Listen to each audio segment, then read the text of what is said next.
Happy birthday happy birthday. नमस्ते अनि स्वागत छ तपाईँलाई स्टार्टस क्रिएसनमा। तपाईँले भिडियो देखेर थाहा पाइसक्नुभएको छ आज चाहिँ हामीले कुन चाहिँ भिडियो बनाउन गइरहेको छौँ अथवा कुन चाहिँ म्युजिकमा भिडियो बनाउने हो भनेर। एक्सएमएल फाइलहरू चाहिँ डाउनलोड गर्नु होला।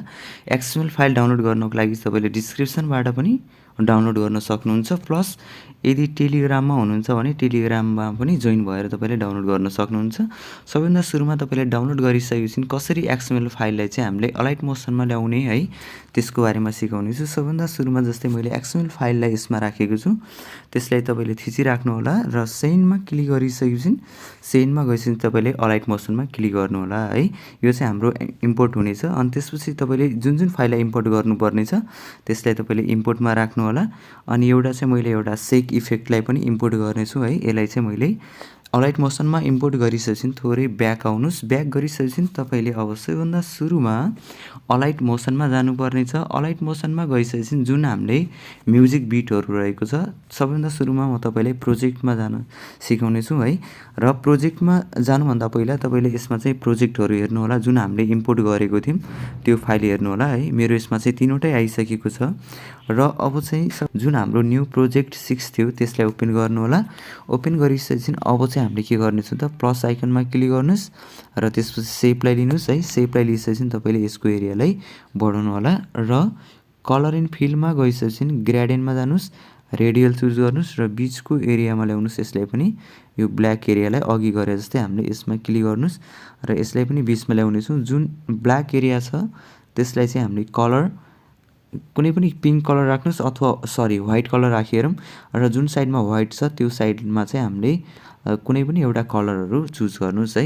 यति गरिसकेपछि अब चाहिँ हामीले यसलाई ब्याक गर्नेछौँ र ब्याक गरिसकेपछि तपाईँ लास्टमा आउनुहोस् है। यो लास्ट बिटमा आउनुहोस्, यसमा क्लिक गर्नु होला र यो पोइन्टमा गएर क्लिक गर्नु होला। यो चाहिँ हाम्रो के हुन्छ कि लास्ट म्युजिक इन्डिङ अप्सनसम्म आउनेछ है। यति गरिसकेपछि अब चाहिँ हामीले यहाँनिर बिटहरू राखेको छौँ। बिटमा जानुहोस् तपाईँले चाहिँ ठ्याक्कै यो रेड डटमा जानु होला है। हाम्रो चाहिँ 0.23 रहेको छ। हामीले 0.23मा गइसकेपछि अब चाहिँ हामीले सबैभन्दा सुरुमा प्लस आइकनमा क्लिक गर्नुहोस्, त्यसपछि टेक्स्टमा जानुहोस्। टेक्स्टमा गइसकेपछि अब तपाईँले यसमा लेख्नुपर्ने छ ह्याप्पी बर्थडे भनेर यसमा तपाईँले लेख्नु होला। लेखिसकेपछि हामीले यसको साइजहरू पनि बढाउन सक्नेछौँ है। साइजहरू बढाउनुहोस् र यसको एरिया पनि बढाउनु होला, होइन भने चाहिँ हाम्रो यो चाहिँ होरिजेन्टलमा आउने छैन है। यदि गरिसकेपछि अब चाहिँ हामीले यसलाई कलर चेन्ज गर्नेछौँ। कलर चाहिँ हामीले ब्ल्याक युज गर्नेछौँ र यसलाई ओके गरिसकेपछि अब चाहिँ हामीले यहाँनिर रोबोटो रेगुलर लेखेको छ। यसको लागि चाहिँ तपाईँसँग 3वटा फन्टहरू चाहिन्छ है।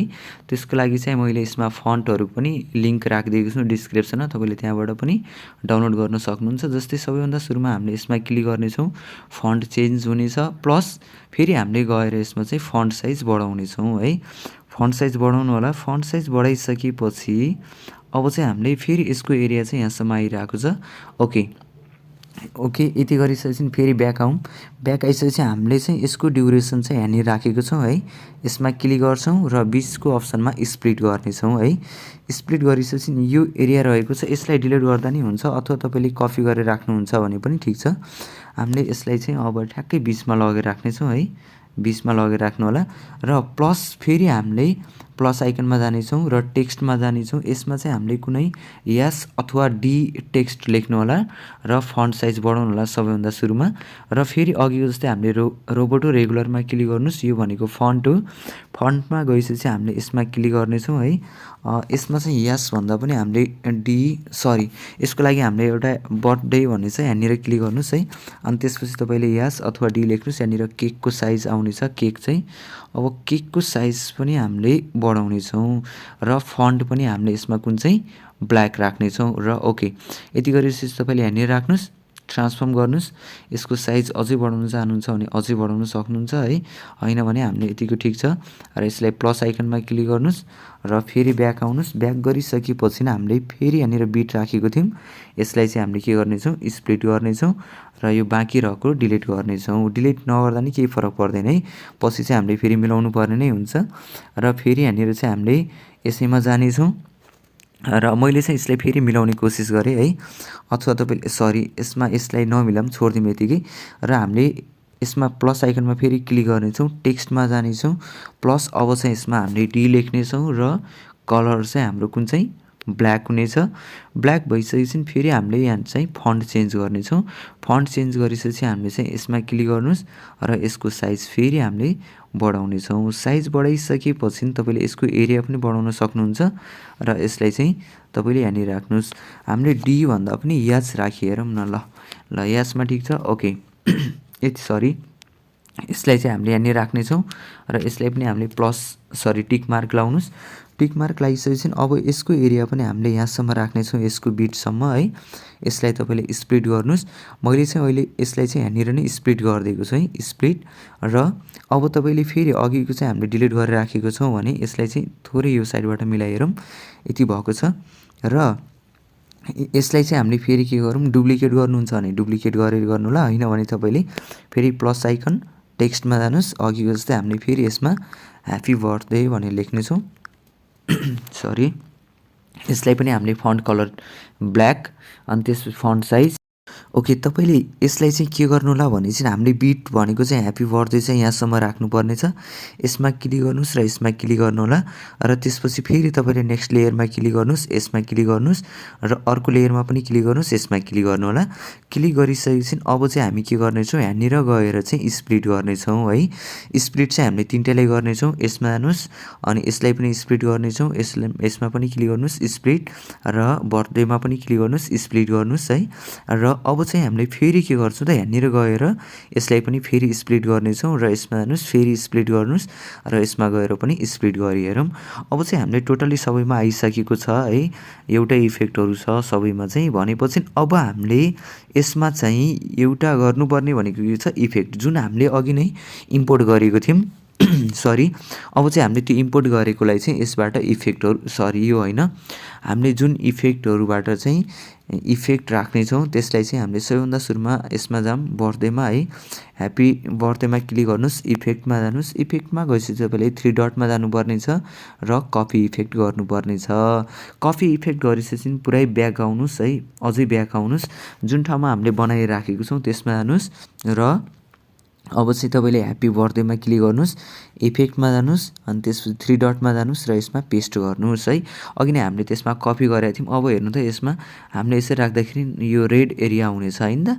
यस अब चाहिँ हामीले एउटा चाहिँ के गरेको छौँ, यासमा राखेको छौँ, यसमा पनि हामी इफेक्टमा जानेछौँ र पेस्ट इफेक्ट गर्नेछौँ। यति गरिसकेपछि फेरि हामीले यो साइडमा जानेछौँ, यसमा जाऊँ, इफेक्टमा जानुहोस्, 3 डटमा जानुहोस् र पेस्ट गर्नुहोस्। अनि अघिको जस्तै हामीले फेरि याचमा जानेछौँ, इफेक्टमा जानेछौँ र 3 डटमा जानु होला र फेरि पेस्ट गर्नु होला है। यदि तपाईँले माथि केकमा पनि राख्न चाहनुहुन्छ भने माथि केकमा पनि राख्न सक्नुहुन्छ है, कुनै पनि यसमा समस्या भएन। जुन हामीले जसरी राखिरहेको छौँ त्यसरी जानु होला र फेरि हामीले इफेक्टमा जानेछौँ, 3 डट र पेस्ट गर्नेछौँ र अघि जस्तै फेरि हामीले यासमा पनि क्लिक गरौँ, इफेक्टमा जानुहोस् र 3 डटमा क्लिक गर्नुहोस्, पेस्ट गर्नुहोस्। यदि तपाईँले बिचको केकलाई चेन्ज गर्न चाहनुहुन्छ भने फेरि यसमा यासमा क्लिक गर्नु होला, एडिट टेक्स्टमा जानुहोस् र तपाईँले यहाँबाट कुनै इफेक्टहरूबाट पनि यसरी राख्न सक्नुहुन्छ। जस्तै गिफ्टको पनि साइन दिएको छ है, यसरी कुनै पनि तपाईँले राख्न सक्नुहुन्छ। जस्तै मैले अहिले चाहिँ यसलाई राखेँ र यदि यसलाई पनि तपाईँले बिचमा ल्याउन चाहनुहुन्छ भने बिचमा ल्याउनु होला र ओके। मैले चाहिँ यसमा इफेक्टहरू राखेको छैन है, यदि तपाईँले राख्न चाहनुहुन्छ भने यसमा पनि इफेक्ट राख्न सक्नुहुन्छ। कसरी, हामीले यसबाट कपी गरेकै छौँ, यसमा जानुहोस्, इफेक्टमा जानुहोस् र पेस्ट गर्नुहोस् है। यसमा पनि हाम्रो इफेक्ट आउनेछ। सरी अब चाहिँ हाम्रो यसमा आइसकेपछि अब हामीले यसमा पनि राखेको छैन होइन त, ल राखिसकेको छौँ। ओके यति गरिसकेपछि अब चाहिँ हामीले यसमा इमेजहरू ल्याउनु पर्ने छ। यो इफेक्टदेखि चाहिँ है तपाईँले ठ्याक्कै यो पोइन्टमा क्लिक गर्नुहोस् अनि त्यसपछि प्लस आइकनमा क्लिक गर्नु होला। प्लस आइकनमा क्लिक गरिसकेपछि तपाईँले मिडियामा जानुपर्ने छ र आफ्नो मोबाइलमा भएको फोटोहरूलाई तपाईँले यसमा इम्पोर्ट गर्नुपर्ने छ। र फोटो आइसकेपछि हाम्रो यसमा चाहिँ लेन्थहरू मिलेको हुँदैन है, तपाईँले फेरि इमेजमा क्लिक गर्नु होला, माथि 3 डट भन्ने छ यसमा जानुहोस् र फेरि फिल कम्पोजिसन एरिया लेखेको छ यसमा क्लिक गर्नुहोस्। यो चाहिँ हाम्रो फुल आउनेछ है। आइसकेपछि अब चाहिँ हामी फेरि के गर्नेछौँ त, यो पोइन्टमा क्लिक गर्नेछौँ, इमेजमा जानेछौँ र यसलाई चाहिँ हामीले यो बटनमा गएर क्लिक गर्नेछौँ। यति भयो। अनि त्यसपछि फेरि हामीले प्लस आइकन मिडियामा जानेछौँ। मिडियामा गएपछि इमेजमा गएर फेरि तपाईँले 3 डटमा क्लिक गर्नुहोस् र फिल कम्पोजिसन एरियामा क्लिक गर्नुहोस्। यो पनि हाम्रो फुल हुनेछ र यसको एरियालाई पनि यहाँनिर चाहिँ हामीले यसरी क्लिक गर्नुहोस् र इमेजमा क्लिक गर्नुहोस्, फेरि स्प्लिट गर्नुहोस् है र फेरि हामी प्लस आइकनमा जानेछौँ, मिडियामा जानेछौँ। मिडियामा गइसकेपछि यसमा हामीले फोटोहरू एड गर्नेछौँ। माथि 3 डटमा जानुहोस् र फिल कम्पोजिसन एरियामा क्लिक गर्नुहोस्। यसरी राख्दै जानु होला है र तपाईँले मैले चाहिँ यसमा सबैमा बिटहरू राखिदिएको छु, तपाईँले यो अनुसारले पनि बिट राख्नु होला। मैले चाहिँ अहिले भिडियोलाई चाहिँ स्किप गरेर बनाउने छु है। यहाँनिर तपाईँले यसरी राखिसकेपछि चाहिँ तपाईँले अब फेरि स्टार्टिङमा आउनुपर्नेछ है। स्टार्टिङको इमेज हामीले कुन साइडमा राखेको छौँ त्यो इमेजमा चाहिँ अब हामीले सेक इफेक्ट राख्नुपर्नेछ। त्यसको लागि चाहिँ हामी अब सबैभन्दा सुरुमा अघि नै हामीले एउटा भिडियोहरू चाहिँ इम्पोर्ट गरेको थियौँ है। जस्तै हामीले प्रोजेक्ट 7लाई क्लिक गर्नु होला। प्रोजेक्ट 7लाई क्लिक गरेपछि चाहिँ हामीले यसमा चाहिँ दुईवटा इफेक्ट छ है। तपाईँले यसमा पनि एउटा इफेक्ट देख्न सक्नुहुन्छ, यसमा एउटा इफेक्ट है। सबैभन्दा सुरुमा चाहिँ हामीले यसलाई कपी गर्नेछौँ। त्यसको लागि तपाईँले इफेक्टमा जानु होला, 3 डटमा जानु होला र कपी इफेक्ट गर्नुहोस् है र थोरै ब्याक आउनुहोस्, अझै ब्याक गर्नुहोस्, अझै ब्याक गर्नुहोस् र जुन ठाउँमा हामीले प्रोजेक्टहरू राखेको छौँ त्यसमा जानु होला। गइसकेपछि अब चाहिँ हामीले इमेज कुन ठाउँमा राखेको छौँ त्यसलाई ध्यान दिनुपर्नेछ। जस्तै तपाईँले इमेजमा क्लिक गर्नुहोस्, इफेक्टमा जानुहोस्, इफेक्टमा गएर फेरि 3 डट अनि तपाईँले यहाँ चाहिँ पेस्ट गर्नुपर्नेछ है। पेस्ट गरिसकेपछि अब चाहिँ हाम्रो यसमा चाहिँ भिडियो चाहिँ यो तरिकाले आउनेछ है। हेर्नु त यसरी आइरहेको छ र फेरि अर्को इमेजमा क्लिक गर्नुहोस्। यदि तपाईँले जुन जुन इफेक्ट अथवा जुन इमेजमा राख्न चाहनुहुन्छ त्यो इमेजमा राख्नु होला। मैले यो इमेजमा चाहिँ अब नेक्स्ट राख्नेछु है सेकेन्डको लागि चाहिँ। त्यसको लागि म थोरै ब्याक जानेछु र फेरि न्यू प्रोजेक्ट 7 दिएको थियो मैले, त्यसमा जानु होला। अब चाहिँ मैले यो इफेक्ट युज गर्नेछु। फेरि इफेक्टमा जानुहोस्, 3 डटमा जानुहोस् र कपी गर्नुहोस्। कपी गरेपछि अझै ब्याक गर्नुहोस्, अझै ब्याक गर्नुहोस् र अझै ब्याक गर्नेछौँ र जुन ठाउँमा हामीले फोटोहरू राखेको छ आफ्नो त्यसमा जानेछौँ। त्यसमा गइसकेपछि हामीले त्यो फोटोमा फेरि हामीले इफेक्टहरू लाउनेछौँ है र सेकेन्ड इमेजमा जानुहोस्, इफेक्टमा जानुहोस्, 3 डटमा जानुहोस् र पेस्ट गर्नुहोस् है। अब चाहिँ हाम्रो यसमा चाहिँ यो दुईवटा इमेजहरू मैले चाहिँ अर्कोमा पेस्ट गरेँ कि क्या ल भएछ यसमै छ। अब हामीले चाहिँ यसलाई के गर्न सकिन्छ, यो दुईवटा इमेज ल्याइसकेपछि यसरी आउनेछ है र अब चाहिँ तपाईँले यहाँबाट पनि सजिलै कपी गर्न सक्नुहुन्छ। इफेक्टमा जानुहोस्, 3 डटमा जानुहोस् र यसलाई चाहिँ कपी इफेक्ट गर्नुहोस्। कपी इफेक्ट गरिसकेपछि ब्याक आउनुहोस् र अब चाहिँ हामीले जुन जुन इमेजमा राख्न चाहन्छौँ त्यो इफेक्टहरू त्यसमा पेस्ट गर्दै जानुहोस् है। अनि जस्तै मैले फेरि यसमाबाट कपी गरेँ, यसमा क्लिक गर्नुहोस् 3 पोइन्टमा र कपी एडिटमा जानुहोस् है। अनि त्यसपछि तपाईँले जुन उसमा राख्न चाहनुहुन्छ त्यो इमेजमा क्लिक गर्नुहोस् र त्यसमा गएर तपाईँले पेस्ट गर्नुहोस् है। पेस्ट गर्नुहुन्छ भने अब चाहिँ हाम्रो यसमा सबै इमेजमा चाहिँ यसरी आउँदै जानेछ है। जुन जुनमा तपाईँले राख्न चाहनुहुन्छ त्यसमा पेस्ट गर्दै जानुहोस् अथवा जुन इफेक्ट राख्नुहुन्छ त्यो अनुसारले पेस्ट गर्नु होला। मैले चाहिँ अहिले यति मात्रै राखेको छु है। तपाईँले यति बनाइसकेपछि अब हाम्रो यसमा प्रोपर तरिकाले बन्नेछ र तपाईँले एक्सपोर्ट गर्नको लागि मैले अहिले चाहिँ 3वटा इमेज अथवा 4वटा इमेज मात्रै राखेको छु है। र यसमा चाहिँ किन भन्दाखेरि भिडियो होइन भने धेरै लामो भिडियो बन्न जान्छ, तपाईँहरूलाई पनि हेर्न झ्याउ लाग्नेछ है। त्यो भएको कारणले पनि मैले अहिले थोरै बनाइदिएको छु स्किप गरेर। तपाईँलाई चाहिँ यो भिडियो के कस्तो लागिरहेको छ, यदि कुनै पनि समस्या आइरहेको छ भने तपाईँले कमेन्ट बक्समा कमेन्ट गर्न सक्नुहुन्छ। यदि कमेन्ट बक्समा कमेन्ट गर्नुहुन्न भने तपाईँले फेसबुकको लिङ्क पनि तल भेट्न सक्नुहुन्छ। फेसबुक मार्फत पनि तपाईँले मेसेज गरेर सोध्न सक्नुहुन्छ है। र यदि भिडियोलाई लाइक गर्नुभएको छैन भने भिडियोलाई लाइक पनि गर्नु होला र यदि च्यानलमा नयाँ हुनुहुन्छ भने च्यानललाई सब्सक्राइब पनि गरेर सपोर्ट गर्नु होला।